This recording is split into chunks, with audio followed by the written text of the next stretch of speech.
കേരളത്തിൻ്റെ ഹൃദയഭൂമിയായ തൃശ്ശൂരിൽ 3 കുന്നുകൾക്കിടയിൽ ശാന്തനായി വസിക്കുന്ന ഒരു മഹാദേവനുണ്ട്. അതെ, ഇതാണ് തൃക്കൂർ മഹാദേവ ക്ഷേത്രം. പുരാതന കാലം മുതൽ ശിവഭക്തരുടെ ആത്മീയ ആശ്രയ കേന്ദ്രമാണ് ഈ ക്ഷേത്രം. തൃക്കൂർ എന്നത് 3 കുന്നുകൾ എന്നർത്ഥം വഹിക്കുന്നു. ഈ 3 കുന്നുകൾക്കിടയിലാണ് നമ്മുടെ മഹാദേവൻ അദ്ദേഹത്തിന്റെ സാന്നിധ്യം അറിയിച്ചിരിക്കുന്നത്. ഈ 3 കുന്നുകളാകട്ടെ ഭൂതകാലം, വർത്തമാനം, ഭാവി എന്ന 3 കാലങ്ങളെയും സൂചിപ്പിക്കുന്നു. കേരളം സൃഷ്ടിച്ച പരശുരാമൻ ഭഗവാന്റെ സാന്നിധ്യം കേരളത്തിൽ സ്ഥിരമാക്കാൻ നിരവധി സ്ഥലങ്ങളിൽ ശിവലിംഗങ്ങൾ പ്രതിഷ്ഠിച്ചു. അവയിൽ ഒരു പ്രധാന സ്ഥാനമാണ് തൃക്കൂർ മഹാദേവ ക്ഷേത്രത്തിനുള്ളത്. കടുത്ത തപസ്സിലൂടെ പരശുരാമൻ മഹാദേവനെ പ്രസാദിപ്പിക്കുകയും ഇവിടെ ശിവലിംഗം പ്രതിഷ്ഠിക്കുകയും ചെയ്തുവെന്നാണ് പുരാണങ്ങൾ പറയുന്നത്.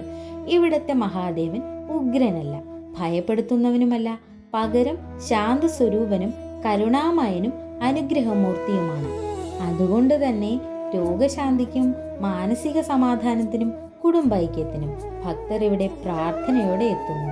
പ്രത്യേകിച്ച് ശിവരാത്രി ദിനത്തിൽ ഈ ക്ഷേത്രം ദീപപ്രഭയിലും ഭക്തിസാന്ദ്രമായ അന്തരീക്ഷത്തിലും മാറുന്നത് ഒരിക്കലും മറക്കാനാവാത്ത അനുഭവമാണ്. 3 കാലങ്ങളെയും അതീതനായി 3 കുന്നുകളുടെ മധ്യേ ഭക്തരുടെ ഹൃദയത്തിൽ വസിക്കുന്ന മഹാദേവൻ. ഏറ്റവും പ്രധാനവും ഭക്തിസാന്ദ്രവുമായ ഉത്സവമാണ് മഹാശിവരാത്രി. ശിവരാത്രിയിൽ മഹാദേവനെ ഒരു പ്രാവശ്യം ശുദ്ധ ഹൃദയത്തോടെ വിളിച്ചാൽ ജീവിതത്തിലെ കെട്ടുകൾ അഴിയുമെന്നാണ് ഭക്തർ വിശ്വസിക്കുന്നത്. ശിവരാത്രി ദിവസവും പ്രദോഷ ദിവസവും വഴിപാടുകൾക്ക് പ്രത്യേക ഫലം ലഭിക്കുന്നതാണ്. അതെ, ഭക്തിയും വിശ്വാസവും ഒത്തുചേരുന്ന ശിവരാത്രിയിൽ ഭഗവാന്റെ അനുഗ്രഹം നിങ്ങളിലും നിറയട്ടെ. ഓം നമഃ ശിവായ. ഹരേ കൃഷ്ണ. സർവം ശ്രീ കൃഷ്ണ അർപ്പണമസ്തു. ജയ ശ്രീ രാധേ രാധേ. രാധേ ശ്യാം.